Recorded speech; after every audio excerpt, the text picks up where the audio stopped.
Risk ప్రెగ్నెన్సీలో మనకు high risk factors అసలు దేనివల్ల ఈ ప్రెగ్నెన్సీని మనం హై రిస్క్ అంటాం? బీపీ ఉండిందా, లేకపోతే డయాబెటీస్ ఉండిందా, అనీమియా ఉండిందా, లేకపోతే ఇంకేదైనా ప్రాబ్లమ్స్ ఉన్నాయా అని దాన్ని బట్టి మనకు హై రిస్క్ ప్రెగ్నెన్సీగా మనం పరిగణిస్తాం. సో దీంట్లో హై రిస్క్ ప్రెగ్నెన్సీలో డెలివరీ నార్మల్గా అవుతుందా, సిజేరియన్ అవుతుందా అంటే దానికి ఇండివిజువల్ వేరియేషన్, అంటే ఒక్కొక్కరికి ఒకలాగా ఉండొచ్చు. కొన్ని సందర్భాల్లో హై రిస్క్ ఫ్యాక్టర్స్ ఉండి ఉండొచ్చు, కానీ మనము నార్మల్ డెలివరీ చేసే అవకాశం ఉంటుంది. అంటే depending on the mother status ఎలా ఉంది, బేబీ స్టేటస్ ఎలా ఉంది, గెస్టేషన్ ఏజ్ ఎలా ఉంది అనేది మనం చూస్తూ ఉంటాం.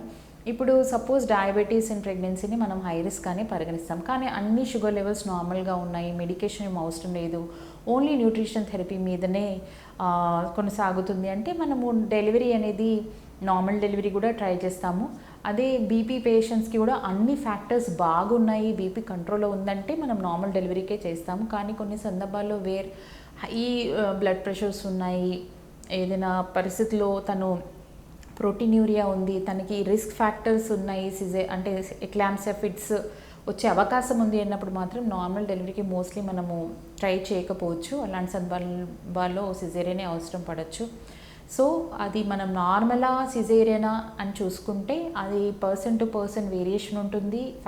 రిస్క్ ఫ్యాక్టర్ ఏముంది అనే దాన్ని బట్టి మనకు డిసైడ్ అవుతుంది. కానీ కామన్గా బాగా హై రిస్క్ ఫ్యాక్టర్స్ ఉన్నప్పుడు సిజేరియన్ చేసే అవకాశాలే కొద్దిగా ఎక్కువ మోతాదులో ఉండవచ్చు.